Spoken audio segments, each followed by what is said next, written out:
Good morning, second graders. Today is Thursday, April 23rd, 2020. We are working on Unit 5, Week 1, and this is your last video of the week from me. Today we're going to do a little bit of writing and preparation for writing, and we'll be working on 3 pages, page 503, page 504, and page 505. Go ahead and get your student interactive out or be looking at mine. Again, this is page 503. So in writing workshop this week and in the coming weeks, we will be working on procedural text, which is the same as a how-to text. A procedure tells you how to do something with very clear step-by-step directions. Let's go ahead and read the information together. How-to text. A how-to text is a kind of procedural text. In a procedural text, an author tells how to do something. The author includes step-by-step directions and sometimes graphic features to show what to do.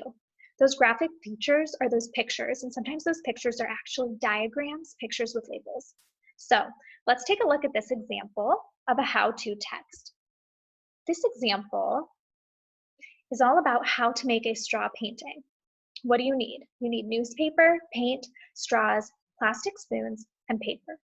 So what to do? While we're reading the what to do, I want you to notice these 3 text features that are labeled on the right-hand side. Graphics, that's the picture. Now this picture is not a diagram, it does not have labels, but it's really able to clearly show you what to do without even reading the directions. Then you see a command. A command is different from a regular sentence because most sentences, or many sentences, are statements. A command is a complete sentence, but it's commanding you to do something, telling you to do something, directing you to do something. It's not asking, you're being told. Then you see precise instructions. Those are really clear instructions with specific details. Let's go ahead and read this step by step. Step 1, cover your work area with newspaper. So that's a command. You're being told to do that, not asked. Step 2, drop small blobs of paint on your paper with a spoon. Now, these are precise instructions because the author could have written, drop blobs of paint on your paper. Well, if they didn't mention with a spoon, what would you drop the paint with? And if they didn't say small blobs, what if you had huge blobs of paint? Step 3, blow air through the straw to spread the paint.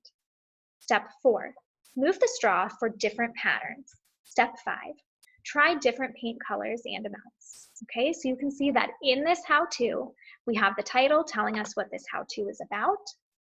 We have our materials.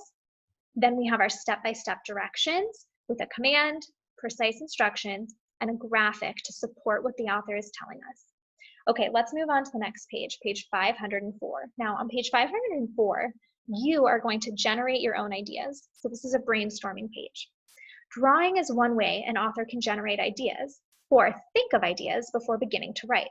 So for your turn, you need to draw pictures to show 3 topics you might write about for your how-to text. If you prefer just to write and list ideas, even if you're listing more than 3 ideas, that's fine. What I really care about the most is that you're just listing topics that you might want to write about for your how-to text. So for example, it could be how to make a peanut butter and jelly sandwich, or how to pack your backpack for a camping trip.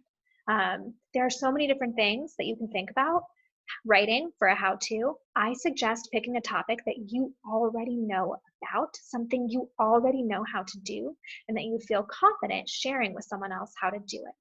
While you're brainstorming, you don't have to actually check these off, but you can use this checklist to help you decide which topic to use. Is this a topic that I know a lot about, like I mentioned before?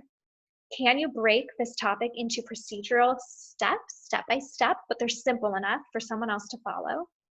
Do you know the order of the steps already? And is this a topic you would enjoy writing about? If it's not something you would enjoy writing about, don't choose that topic. The last thing you're going to do after you brainstorm is you're actually going to decide on which topic you want to write about. So you'll plan your how-to text. Let's read the directions together.